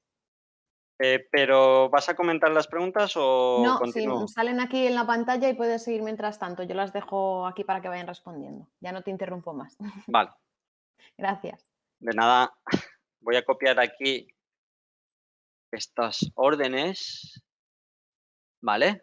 Acabo de insertar un montón de órdenes, creo que eran 100, sí, insertar 100. Y en teoría, aquí en la Spark UI ya vemos, vamos a ver trabajar esto como un loco, ¿no? Haciendo todas esas operaciones, ¿veis? Esas operaciones de merge entre customers, ese join entre customers y orders en tiempo real. Y al final, lo que voy a tener, si nos vamos al final del todo, es que esta tabla se va a actualizar. Bueno, es posible que todavía no se haya actualizado. Ah, pues sí, sí se ha actualizado ya. Al final lo que tengo es esas tablas, tanto las intermedias, yo podría hacer, por ejemplo, una consulta a la tabla de Silver, ¿vale? Para ver ese join entre customers y orders, o al final consultar directamente la tabla de Gold, ¿vale? Claro, aquí, bueno, lo puedo ejecutar y se me vería el diagrama este de pie, ¿vale? Con el porcentaje de cada una de las órdenes lanzadas por cada uno de estos customers. Claro, yo podría hacer lo siguiente, yo podría venir a Postgres de nuevo, hacer un update sobre customers, es decir, el número ID 24 era, si no recuerdo mal, el de Honorato. Yo puedo decir que no se llama Honorato, que ahora se llama Miguel, se llama como yo, y es un update. Claro, yo esto quiero que en tiempo real se propague a mis datos de mi data lake. Entonces yo ejecuto esto y dentro de un rato, ¿vale? Unos pocos segundos, ¿de acuerdo? Aquí se van a empezar a actualizar por ejecutar todos esos merge, todas esas operaciones. Las voy a ir viendo en las distintas fases. Si vuelvo aquí, en la parte en la capa de bronce, ¿de acuerdo? ¿Mm? Debería de tener, en vez de Honorato, que es el ID 24, ya cambiado a Miguel. ¿Veis? Me acaba de cambiar a Miguel. Y después se actualizará los datos finales también. Y aquí donde aparece Honorato, tendría que aparecer Miguel. ¿De acuerdo? Aparece Miguel en vez de Honorato. ¿De acuerdo? Entonces, al final, en resumen, ¿qué es lo que estamos viendo? Todo cambio que tenemos en nuestra base de datos legacy, por así decirlo, esa base de datos que está desde el principio de los tiempos en nuestra empresa, todos esos cambios, gracias a un Chain Data Capture que está inspeccionando el log de transacciones de Postgres, está insertando esas filas, ¿vale? Esos cambios en Kafka, y yo con Apache Spark más Delta Lake estoy procesando todos estos cambios para materializarlos y hacer transformaciones en mi Data Lake, ¿vale? Estoy sincronizando los datos desde el Postgres a mi Data Lake con Spark, ¿de acuerdo? Obviamente yo aquí he hecho, bueno, una operación bastante estúpida, ¿no? Esta agrupación, pero una vez que tienen los datos aquí, incluso que tienen los datos en crudo, los datos semiprocesados y ya los datos totalmente procesados para la consulta, te da un juego tremendo a la hora de hacer transformaciones en tus datos, ¿de acuerdo? Bueno, si queréis, yo, por ejemplo, esta noche, si queréis jugar con esto, yo esta noche voy a tener esta máquina de Amazon levantada, ¿de acuerdo? Y podéis, de hecho, os voy a copiar la IP aquí en el chat, y podéis, digamos, ejecutar este notebook con esta máquina con esta infraestructura desplegada en Amazon, ¿de acuerdo? Pero bueno, vosotros os lo podéis desplegar vosotros mismos, ¿de acuerdo? No hay ningún tipo de problema. Ahí en el GitHub tenéis todos los elementos disponibles. Y bueno, esta ha sido la demo. Ahora preguntas. Creo que teníamos preguntas por ahí atrasadas, ¿no, Gloria? Tienes algunas en el apartado de preguntas que han ido quedando ahí. A ver si las localizo. Aquí pregunta Richard, ¿es Justo recomendable ahí. incluir en un flujo real time a un data lake como dependencia para integrar con fuentes batch? ¿O sería mejor tener un repositorio operativo para estos casos donde se necesite respuesta online en app de usuarios? Ah, depende. El flujo de streaming tú lo vas a montar única y exclusivamente cuando los requisitos de tu negocio sean en función de tu latencia. Siempre, o casi siempre, montar algo en streaming va a suponer más gasto de recursos y más complejidad. Siempre o casi siempre. Cada vez menos, porque digamos, los frameworks tienden a unificar batch y streaming.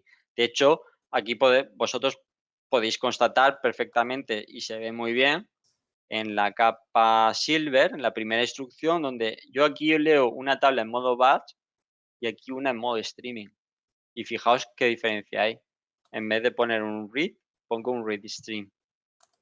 Es mínima la diferencia.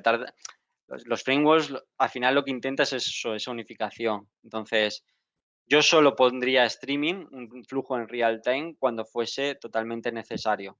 Si tú tienes procesos en batch y en términos de latencia no es un requisito, yo no me metería en flujos de real time, desde mi punto de vista. ¿De acuerdo? Después, más cosas, más preguntas. Algo que ver con MongoDB. Supongo que esta pregunta estaría relacionada con algo que hemos visto, pero ahora mismo no la ubico. Haroldo, si puedes reformular tu pregunta, por favor, porque ahora mismo en este contexto no la entiendo. Vale. Anthony Sart me pregunta, ¿Delta Lake también proporciona pone calendario para lanzar procesos aparte de la arquitectura de diferentes esquemas? En definitiva, las diferentes capas. No sé si te entiendo muy bien con eso del calendario para lanzar procesos. Supongo que te refieres a que es un scheduler, si incluye un scheduler. La respuesta es no, pero si estás haciendo una aplicación en tiempo real, probablemente no te haga falta scheduler, porque todas tus aplicaciones sean reactivas a flujos de información, no a determinados instantes de tiempo donde se tienen que lanzar. ¿Vale? Una de las cosas buenas, ¿no?, que tiene el streaming es que muchas veces puedes prescindir, no siempre, pero puedes prescindir de esos schedulers. No sé si eso es a lo que te referías, si no me lo puedes reescribir, por favor. Ah, Data Warehouse ya son tocadas por Data Engineers. Esto también lo pregunta Haroldo. Dice, ya son tocadas por Data Engineer, ya organizadas. Normalmente cuando tú haces un Data Warehouse diseñas un modelo que puede ser un modelo de estrella, ¿vale? Si estás contra bases de datos OLAP, y al final sí que son tocadas por Data Engineers porque son referentes a datos.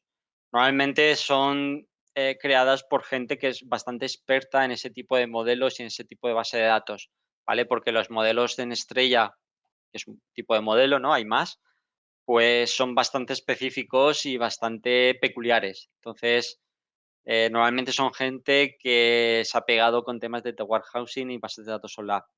Pero sí, un data engineer entraría dentro de sus funciones o podría entrar, ¿vale? Es que el concepto de data engineer es muy amplio, ¿de acuerdo? Más preguntas. ¿Cómo se compara Delta Lake con Apache Iceberg? Son muy similares, ¿de acuerdo? Yo Apache Iceberg no lo he usado, ¿de acuerdo? Lo he visto que ofrece herramientas similares. Sí que podemos decir que es más open, ¿no? Apache Iceberg. Pero cuando estuve empezando hace ya bastantes, bueno, hace meses, ¿no?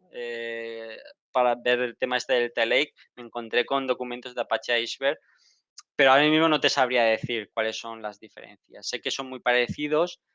Creo que Apache Iceberg creo que tiene más compatibilidad con más sistemas de almacenamiento, ¿vale? Pero, por ejemplo, no te puedo decir si también tiene temas de transaccionalidad, de time travel y demás, no te lo sabría decir. ¿Hasta qué punto los Chain Data Capture pueden afectar? Esto es una pregunta de Javier Martínez. ¿Hasta qué punto los de Chain Data Capture pueden afectar a tu rendimiento de la base de datos? Buena pregunta. Entiendo que es bastante intrusivo. Es intrusivo, pero también es mucho menos intrusivo ver el log de transacciones, que es lo que hacen los Chain Data Capture, a que tú estés haciendo queries contra tus datos que te estén chequeando si han cambiado. ¿De acuerdo? Digamos que es una de las maneras menos intrusivas, lo de Chain Data Capture, para poder estar leyendo los datos que está materializando tu base de datos relacional, ¿vale? Pero obviamente algo de impacto tiene, ¿vale? Pero podríamos decir que es bastante poco con respecto a hacer consultas, ¿de acuerdo? ¿Podrían poner la opción GitHub? Gracias. El enlace lo tienes en el chat, ¿vale? De GitHub. José Francisco Rodríguez pregunta, al final, cuando se actualiza un dato, ¿se produce inconsistencia entre los datos de las tablas bronce, plata y oro? ¿Se puede hacer algo con ellos? Sí. También tiene un método de resolución de consistencias, Delta Lake, pero al final eso es lo que se llama un modelo de resolución de conflictos optimista, ¿vale? Es decir, cuando dos usuarios van a escribir en la misma tabla, no hay ningún problema. El problema es si van a actualizar el mismo dato. Si se va a actualizar el mismo dato, esa instrucción de Spark te va a saltar una excepción, ¿vale? tú puedes capturar esta excepción y hacer por lo que quieras. Pero eso en una base de datos relacional está resuelto, ¿vale? Aquí te produce una excepción. Por eso comentaba que no estaba del todo el tema de transaccionalidad, no lo podemos comparar al de una base de datos relacional, ¿de acuerdo? Todavía dista mucho y no sé si podrá resolverse porque el tema de los entornos distribuidos, pues tiene problemáticas que no tienen los entornos pues de una sola máquina, ¿no? Pero sí, la resolución de conflictos es lo que se llama resolución de conflictos optimista, la que tiene Delta Lake. Vale, más preguntas por aquí. Andrés pregunta, profundizar en las ventajas de Data Lake, Lakehouse. Bueno, yo creo que la del, no sé si pones Data Lake o Delta Lake. Aquí has puesto Data Lake. Al final, lo que tú tienes en un Data Lake es una manera de unificar cualquier fuente de datos, ¿de acuerdo? Toda una base de datos relacional, al final, tú tienes que transformar todo en insert sobre la tabla de datos, sobre las tablas dentro de una base de datos relacional. Aquí no, aquí puedes tener múltiples fuentes de datos que te dejen datos en CSVs, en JSON, en Parquet, en el formato que te dé la gana, en texto, ¿vale? Cuando tú tienes todos esos datos, al final luego es cuando haces operaciones sobre esos. Esa es la ventaja de Data Lake, esa integración de múltiples fuentes de datos, ¿vale? Y obviamente, como hemos dicho, también tema pasta. Almacenar datos en un Data Lake es bastante barato con respecto a lo mejor a lo que te puede cobrar Oracle o SQL Server por licencias y por historias de una base de datos típica, ¿vale? Con respecto a Lakehouse, eh, está muy verde todavía, ¿de acuerdo? La idea es buena porque al final es quitarte un elemento discordante que es el Data Warehouse. ¿M? Lo puedo hacer todo almacenando los datos en un único punto de Data Lake y no tengo los datos que moverlos y prepararlos para meterlos en un Data Warehouse. Esa es la gracia de los Lakehouse, ¿de acuerdo? Pero yo creo que de momento está muy verde porque realmente tampoco hay nada implementado sobre Lakehouse a día de hoy, ¿de acuerdo? Vale, más preguntas. Aramis Mendoza, ¿recomendarías utilizar sobre una base de datos Cassandra a la cual se debe realizar validación de datos mediante queries, un sistema de PrestoDB sobre Spark? Sobre todo por aquello de que PrestoDB se supone que realiza mejor las queries ligeras. Em, no hay que olvidar de que PrestoDB es una base de datos en memoria que tiene consultas al final en segundos, ¿vale? Hay arquitecturas típicas donde tú te montas tu ETL con Spark y al final lo que em, genera son unos datos, ¿vale? Que sean consultados por herramientas estilo PrestoDB, Impala, Apache Drill en su momento, que esa creo que ya se lleva poco, ¿no? Pero sí es una opción. De hecho, te puedo decir que las tablas Delta Lake, ¿vale? Son compatibles, estas tablas que hemos creado aquí, usando el formato Delta, ¿de acuerdo? Son compatibles con PrestoDB.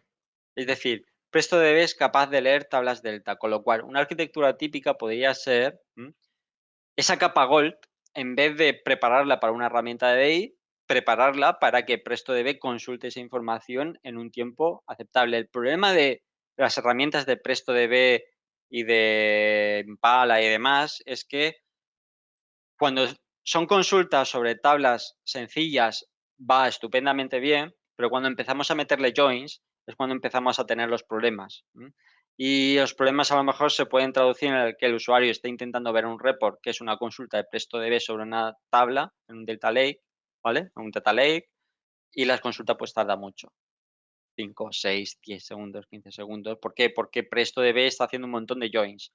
La idea es preparar los datos lo máximo posible para que esas consultas de elementos externos sean lo más rápidas posibles. Y para eso es para lo que están todas estas capas, que al final lo que en tu capa Gold vas a tener es los datos masticados para que PrestoDB pueda acceder.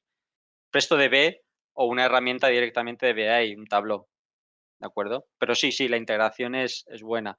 Sobre la base de datos de Cassandra, es que depende. Si tus datos pueden ser consultados por una clave, sería genial que esta tabla delta propagarla a un entorno no SQL donde el acceso de datos es de milisegundos, estilo Cassandra. Se podría hacer perfectamente y sería un caso de uso válido y que realmente se utiliza, ¿vale? Pero depende al final cómo quieres consultar tus datos. Muchas veces necesitas filtrar por un montón de campos y las bases de datos Key Value como Cassandra es complicado, ¿eh? Se puede, pero es complicado. Solo puedes hacer consultas sobre la key, ¿de acuerdo? Javier Martínez pregunta, ¿en sistemas transaccionales u operacionales muy complejos, entidades financieras, ¿vale? Ese campo me toca. ¿Consideras que se podría prescindir de un data warehouse? Pues depende del caso de uso. Mm, no creo que tenga nada que ver con la complejidad.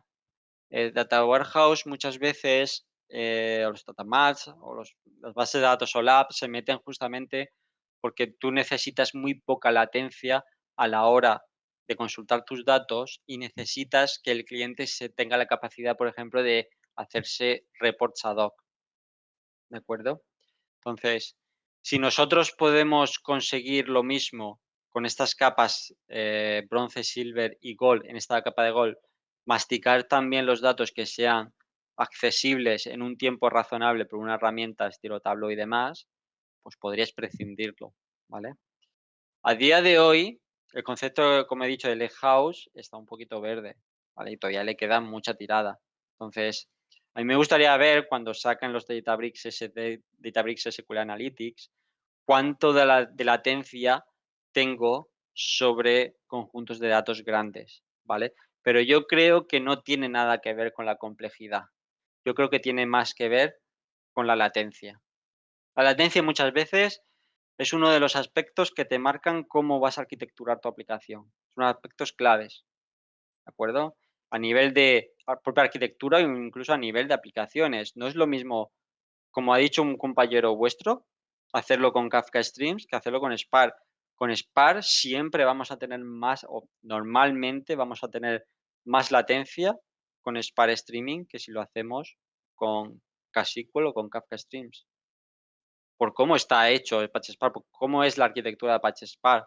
Ese trabajo de microbatch te va a añadir latencia, pero sin embargo te va a añadir también un montón de throughput más que en Kafka Streams.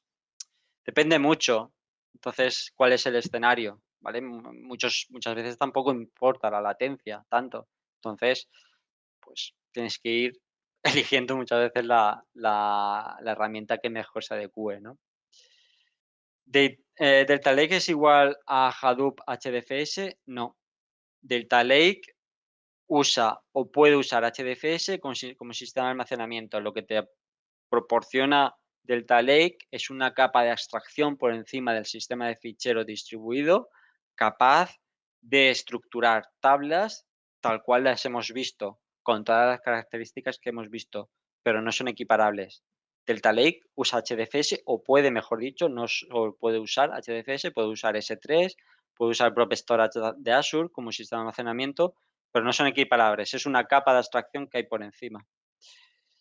Vale, más preguntas que tengo por aquí. Javier Martínez dice, las tablas que contengan, por ejemplo, el maestro de clientes con integridad respecto al resto de dimensiones, validado y con profundidad histórica y que sean consultables por usuarios con queries on demand, ¿estarían en la capa Silver o en la capa Gold?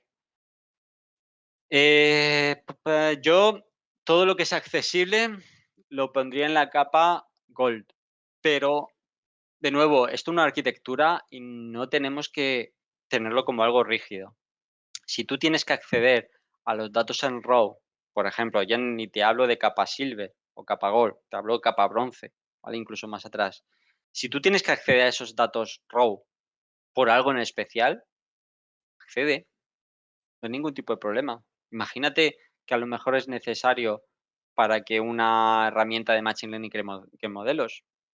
No hay ningún para eso justamente se ponen, porque se hace la distinción entre bronce, silver y gold a nivel conceptual, pero a nivel de acceso tú podrías acceder a cualquiera. Y sería perfectamente válido desde el punto de vista de arquitectura, ¿de acuerdo? Para eso están, para que sean accedidas. También viene muy bien para un escenario, para el tema de bugs.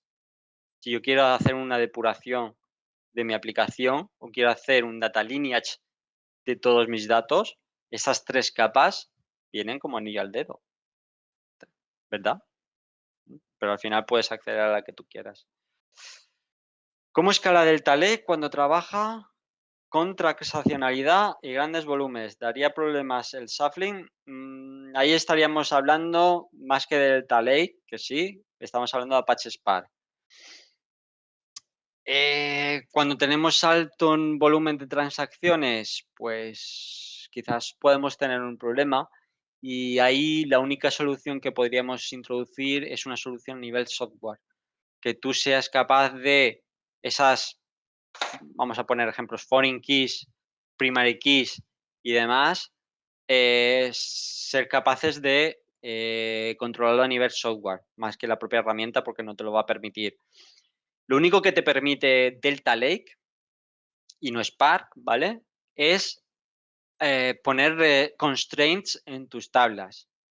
Puedes poner constraint del estilo, no voy a permitir que se inserten filas cuyo valor de la columna 2 sea mayor que este número. Eso se puede hacer con Delta Lake. Con el patch Spark solo no, pero si le metemos Delta Lake sí que se pueden hacer.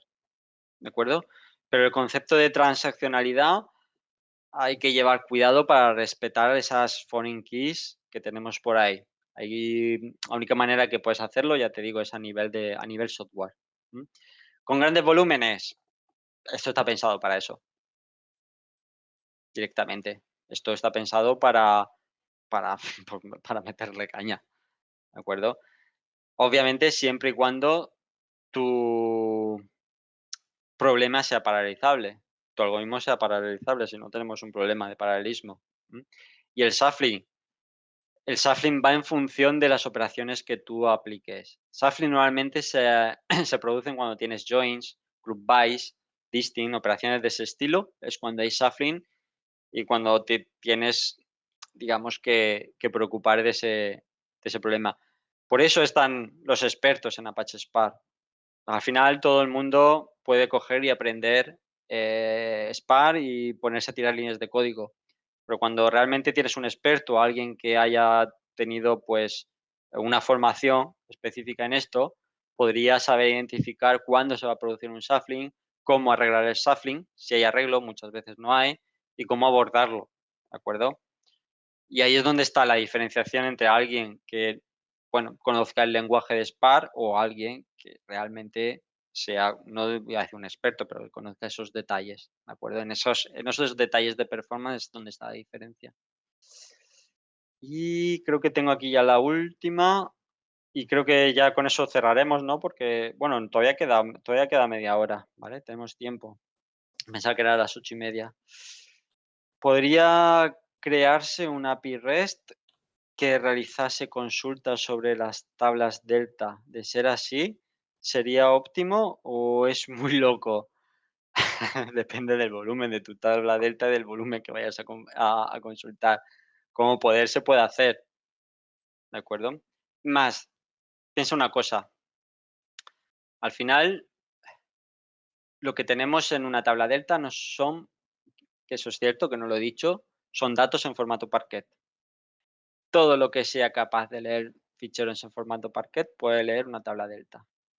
Absolutamente todo el mundo. Pues sí, podría ser consultable con un API REST. ¿Sería óptimo? De nuevo, depende de lo que hagas. Yo no lo haría así. Yo si tuviese que hacer eso, por ejemplo, y ya aprovecho el comentario de vuestra compañera que ha comentado anteriormente lo de PrestoDB, no sería mala idea tener un servicio de API REST que lance una consulta sobre PrestoDB que lea la tabla de delta, ¿vale? Y que, digamos, esa consulta, pues obviamente, pues devuelva pocos datos, sino pues esa consulta con el API REST, pues va a ir muy lenta, pero o sea, a nivel de número de datos. Es que, pues muy rápido que se consulte o sea, por muy rápido que se ejecute tu consulta, si al final tienes que pasar gigas por la red, pues vas a tener la latencia de la transferencia de datos. Entonces, depende. Vale, más preguntas. No sé si hay comentarios por aquí. Parece que no hay más preguntas. ¿Hay algún comentario en el chat? Hay un par de preguntas que se han Mm, quedado ahí, de Haroldo y de Jordi. A ver si las Justo antes de tu encuentro. enlace de GitHub. Antes del enlace. Sí, Vale, sí. Jordi dice, ¿cómo se compara Delta Lake? Bueno, sí, sí, esa creo que la ha puesto en ah, los dos sitios. vale, Y la pues de Haroldo también. vale, pues entonces, Mm. si no surgen más preguntas, ya parece que no hay nuevas, Yo os así que sí. invito, Mm, bueno, perdona Gloria, nada, yo os nada. invito a que, em, aparte de Google Colab, que es muy buena herramienta para hacer de este tipo de pruebas, ¿de acuerdo? Y de una manera muy rápida, pues podéis ver aquí, me he instalado un Apache Spark con las librerías de Delta, con las librerías para conectarme a Kafka, pues puedes hacer lo que quieras aquí en el Google Colab. Yo os recomiendo que le echéis un vistazo a Databricks, ¿vale? Que como hemos dicho, tiene, digamos, mm, algunas mejoras sobre Delta Lake que no tiene la versión open source, ¿vale?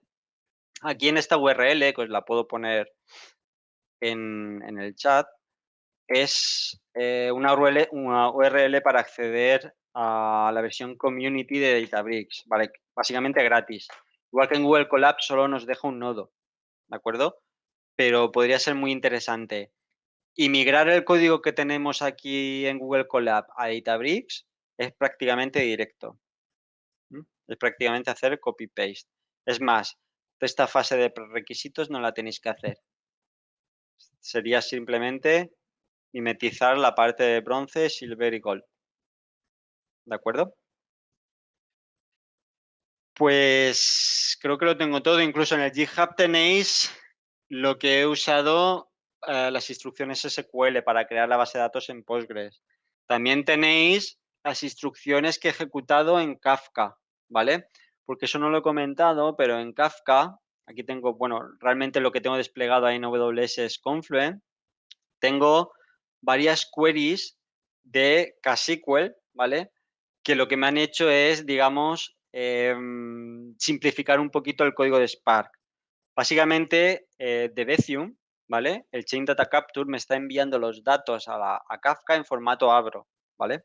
Con Spark también se podría deserializar Abro, pero para que no se complicase el código del Google Colab, el código del notebook, lo que he hecho es, aquí en el propio KSQL, convertirlo de Abro a JSON, ¿de acuerdo? Con lo cual me simplificaba después el poder mostraros la demo. Pero bueno, este código para crear los streams dentro de KSQL para convertirlos Abro en JSON, también los tenéis disponibles. Y bueno, creo que está todo. Vale, Si pues no, si te parece, con esto terminamos. ujú. Muchísimas gracias, Miguel Ángel, por el taller de hoy y gracias a todos los asistentes. Espero que hayáis aprovechado esta sesión para profundizar un poco más en vuestros conocimientos enfocados a la arquitectura de datos.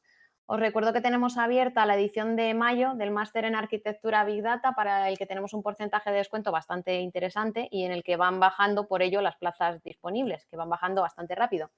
Os he dejado de nuevo las formas de contacto en el chat, las formas de contacto con nosotros, pero bueno, os las vuelvo a pegar porque nunca está de más. Tanto si estás buscando trabajo como si estáis pensando mejorar vuestra situación laboral, DataHack tiene un 99% de alumnos, 99% de alumnos que tras 6 meses después de acabar el máster han logrado sus objetivos, o encontrar trabajo o mejorar su situación laboral si ya lo tenían. Repito, 99% de alumnos que lo han logrado. Poneros en contacto con nosotros, os asesoramos individualmente para cada caso en particular, según vuestra formación previa, necesidades, expectativas, lo que necesitéis. Muchísimas gracias de nuevo a todos por asistir a nuestros webinars. Habrá más, nos vemos muy pronto en el siguiente. Estad atentos a nuestra web y redes sociales. Y nada, muchísimas gracias de nuevo, buenas tardes a todos y nos vemos muy prontito en DataHack. Gracias, buenas tardes. Gracias, saludos.